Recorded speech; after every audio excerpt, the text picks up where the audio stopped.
In Puerto Rico, the struggle to receive government funds that have already been long overdue to help deal with the cleanup and repairs necessary after hurricane season of last year is now entering a new phase. So a letter from FEMA and the Treasury Department has now been published since the Puerto Rican government technically has some money left in their government coffers, because they're running a government. Because they have that, they don't actually need the $1 billion in emergency funding that has already been authorized for Puerto Rico. And so they're saying, you're just not going to get it. So take a look at this. According to that letter, it says that because they have $1.7 in quote unquote available cash, they don't need the emergency $1 billion loan. Now, as Bloomberg noted earlier this week, Puerto Rico does have billions in its accounts as of late last year, but most of that money has already been earmarked for specific uses like running Puerto Rico. And so they can't actually just take that money to use for these purposes. That's why the emergency funding is still needed. Getting electricity and internet and water and all that back to the people of Puerto Rico is not literally the only thing that Puerto Rico needs to do. It is still a functioning place. And so FEMA and the Treasury Department really, I guess, putting them in some sort of weird chokehold over this funding, perhaps assuming that the media won't cover it and you won't know what is being perpetrated down there. A little bit more details. Federal officials say that the cash balance level, how much they're allowed to still have and receive funding, is going to be decided on by the federal government in consultation with Puerto Rico officials and a federal control board. But what's interesting is that they say that's Puerto Rico's main central government. They say that the 78 municipalities could separately apply for loans, but the announcement came just weeks after the control board rejected legislation that would have created a $100 million emergency fund for those municipalities. So they're saying, hey, we just want to deal with the local areas, but they've already given the middle finger to those local areas in recent history when it comes to that funding.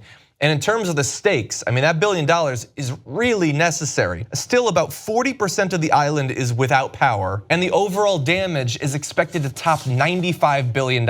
So we're talking about them denying a tiny little fraction of what's necessary to get things back the way they need to be.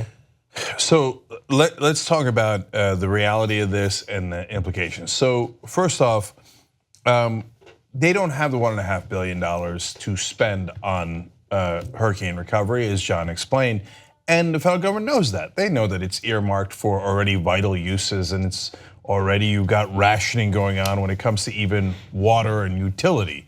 So when they say, well, they've got $1.5 billion anyway, they're just winking at you like, haha, we're screwing them, and we know we're screwing them.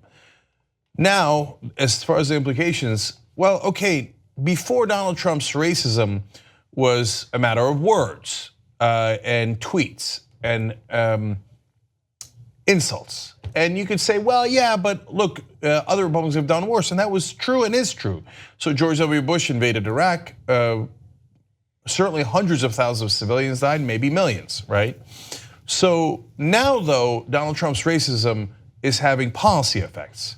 So earlier in the week, which was very little reported because there was tweets and curses and stuff like that, the Trump administration started denying visas to Haitians. Isn't it amazing? He uses a vulgar word to describe Haiti and other and African countries and El Salvador, et cetera. And everybody goes nuts, as they should, because it's for the president of the United States to say something so outrageous is unbelievable. But when he actually denies them visas and makes that racist ideology real and a matter of United States policy, well, that's a lot more relevant, but it gets almost no coverage. And then they use an excuse, which Anna did a great job pointing out when we covered earlier in the week. They said, oh, it's because 40% of them overstay their visas.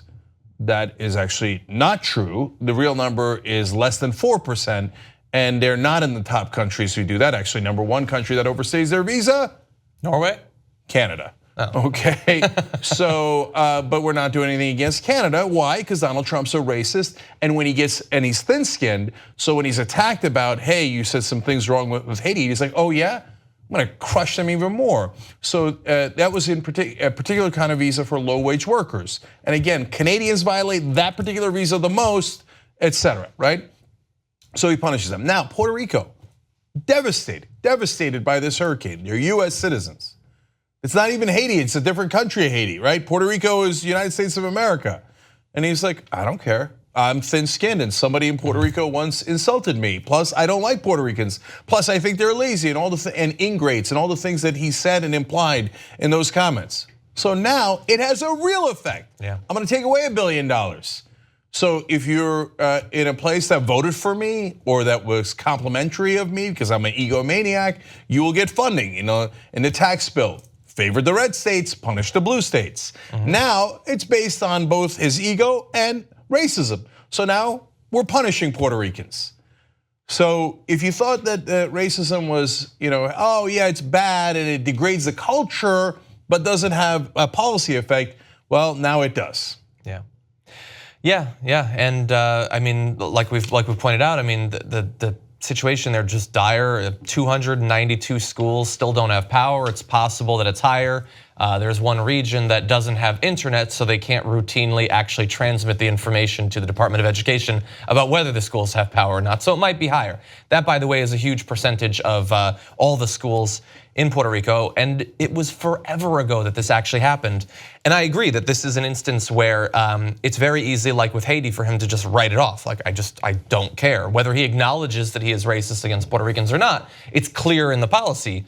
But then also, this is kind of outside of that. It's a nice preview of the sort of government that we can expect, even outside of instances where there's a clear racial animus. When you have as the sole functioning part of the government a program to transfer trillions of dollars to the wealthiest people in the country. That's the only thing that they can actually accomplish and care about. You leave the government in a position where you can expect a lot more squabbles like this on a daily basis.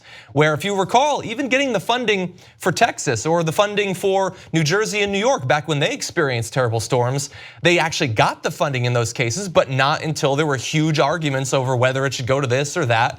And that's the problem, is that we have decided that money goes first and foremost to the wealthy. If there's anything left over, then we'll see about it. And God help you if you're black or brown or anything like that. What we need to do is get politicians that have actual values, compassion for the people that they're in government to represent, and don't feel like transferring as much of those people's wealth to people who are already incredibly wealthy is the only reason that they're actually there. One last thing about the vicious cycle of racism. So Trump calls them lazy and says they won't help themselves. Then, unlike everywhere else in the United States, he doesn't send them aid, now cuts off even their loans for aid. Then we'll turn around later, quote me on it, almost a guarantee, you'll turn around later and other conservatives will go, why don't they just help themselves? Well, but everybody else got money. I mean, again, the Texans were, Republican Texans were terrible to the people of New Jersey, New York area when they went through Superstorm Sandy. And they said, I don't care about you, I only care about my own voters. They always care only about the red states, they keep deriding the blue states, etc. But at the end, yes, they got the money. Houston got the money, Florida got the money. Puerto Rico won't get the money, and then they'll turn around and say, oh, you see that they're lazy and couldn't fend for themselves. If you want to get the whole Young Turks show every single day, become a member, tytnetwork.com/join. And once you do, you'll be saying, I'm like a smart person. Or you might say, I think it's weird. Or you might say, oops. No, that won't be that one. It won't be that one. It'll be great, trust me. tytnetwork.com/join.